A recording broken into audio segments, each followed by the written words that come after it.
मेरे व्यूअर्स को मेरा नमस्कार। और आज हम बात करेंगे कि अगर डोनाल्ड ट्रंप यूएस के 45th प्रेसिडेंट बन जाते हैं तो यूक्रेन और रशिया के वॉर का क्या होगा और उसका हल कैसे निकलेगा। लेकिन इसके डिस्कशन के पहले मैं आपसे रिक्वेस्ट करता हूं कि प्लीज़ मेरे चैनल को लाइक कीजिए, सब्सक्राइब कीजिए और बेल आइकन दबा लीजिए। ये तो आप सबको विदित होगा कि इस वक्त यूएस के इलेक्शंस की बहुत गर्मा गर्मी चल रही है।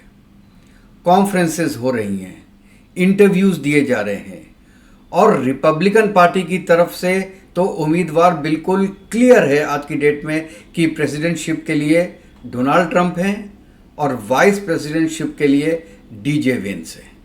लेकिन अभी तक डेमोक्रेटिक पार्टी ने अपना कैंडिडेट घोषित नहीं किया है और बाइडेन छोड़ने को तैयार नहीं है और जो उनकी डेमोक्रेटिक पार्टी के सीनियर लीडर्स हैं वो उनसे रिक्वेस्ट कर रहे हैं, इवन ओबामा उनसे रिक्वेस्ट कर रहे हैं कि अब आपकी मेंटल स्ट्रेंथ वो नहीं है कि आप प्रेसिडेंटशिप के लिए अगले 5 साल तक के लिए काम कर सकें, तो अब आप विड्रॉ कर लीजिए। लेकिन अभी तक अनक्लियर है कि कौन प्रेसिडेंशियल कैंडिडेट होगा।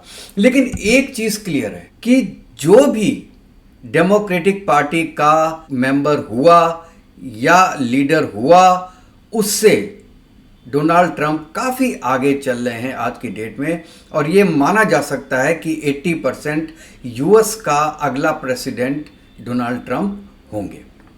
तो दोस्तों, डोनाल्ड ट्रंप ने अभी एक आरएनसी कॉन्फ्रेंस हुआ था जो कि रिपब्लिकन्स की ही कॉन्फ्रेंस है, उसमें उन्होंने 2 स्टेटमेंट्स रशिया के बारे में दिए हैं जो कि बहुत आश्चर्यचकित हैं।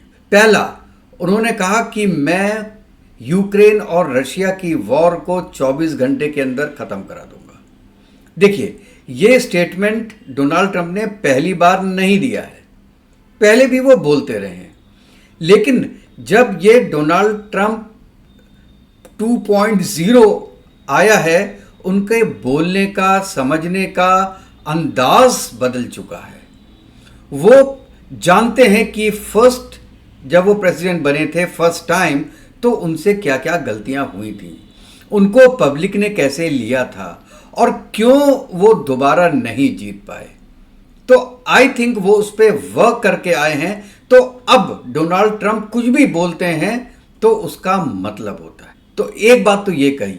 दूसरी बात उन्होंने कही कि बुश के वक्त में रशिया ने जॉर्जिया को ले लिया, ओबामा के वक्त में क्रिमिया को ले लिया और बाइडेन के वक्त में पूरा यूक्रेन ले लिया।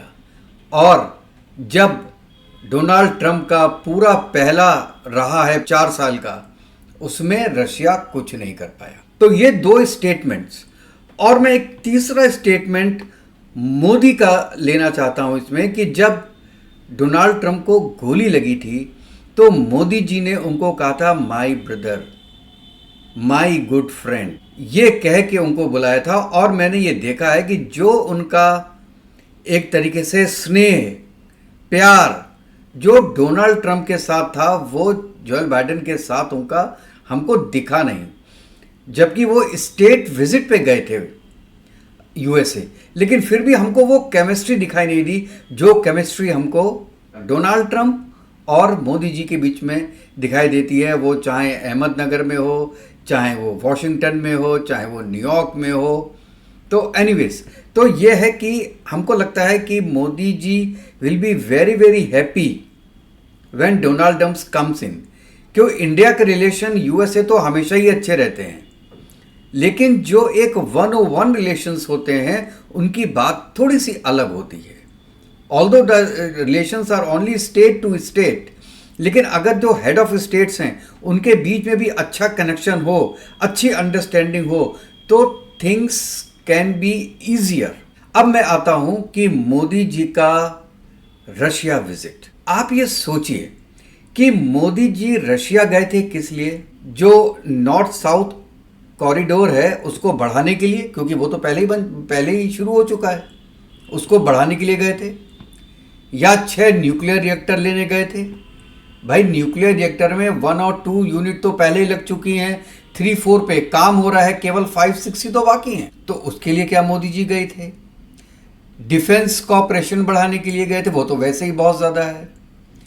अपना ट्रेड आप कहते हो जो है वो 2030 तक हमको $100 बिलियन लेके जाना है, तो वो तो ऑटोमेटिक ही चला जाता।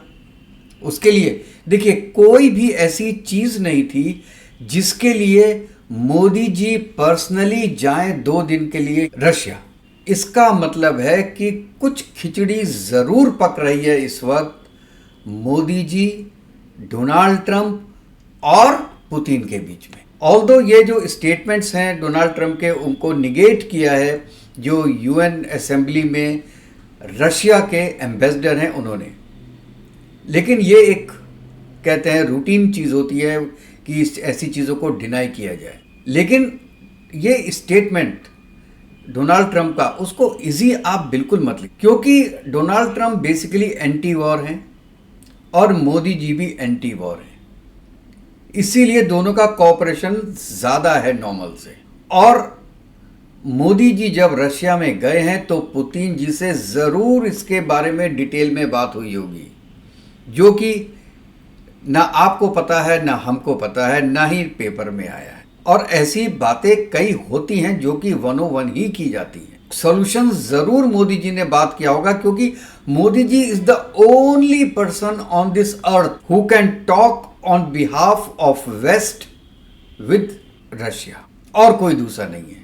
Even China is not there. तो आप अगर ये समझ रहे हैं कि मोदी जी वेस्ट को नाराज करके और पुतिन जी से मिलने गए हैं, तो ये थोड़ी तो सच हो सकती है, लेकिन पूरी सच नहीं होगी।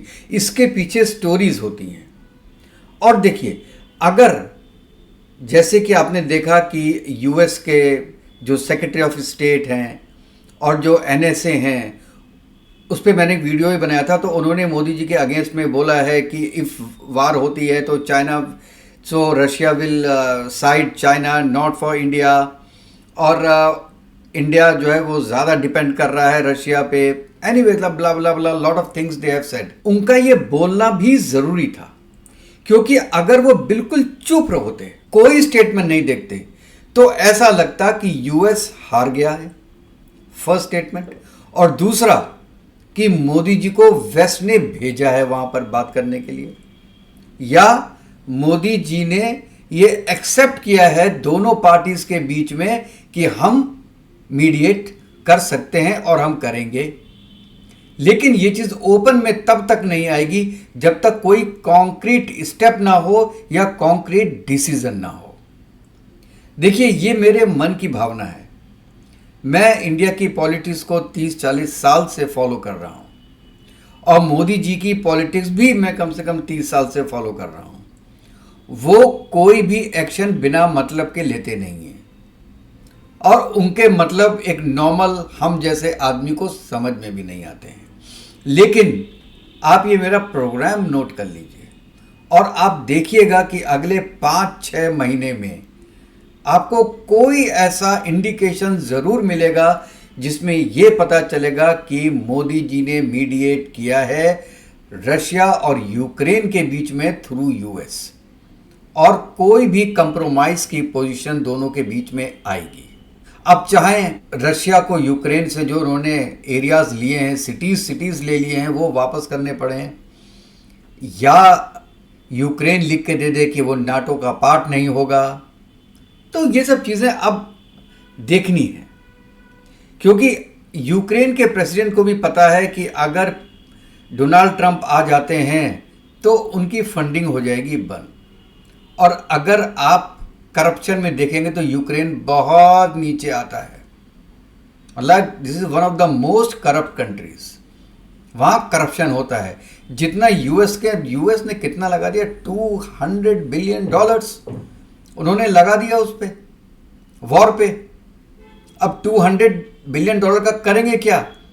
पूरा कंट्री तो तहस नहस हो गया, उसको रीबिल्ड कैसे करेंगे? रीबिल्ड करने का पैसा कौन देगा?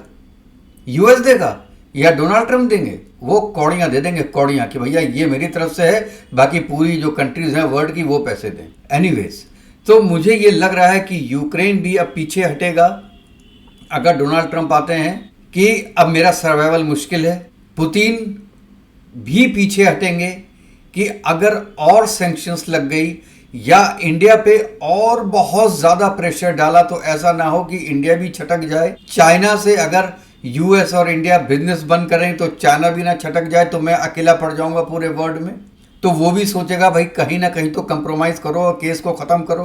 उन दोनों के ईगोस को, दो जो प्लेयर्स हैं, बेसिक प्लेयर्स हैं, उनके ईगोस को सेटिस्फाई करने के लिए दुनिया में एक बंदा है, वो है हमारे प्राइम मिनिस्टर नरेंद्र मोदी।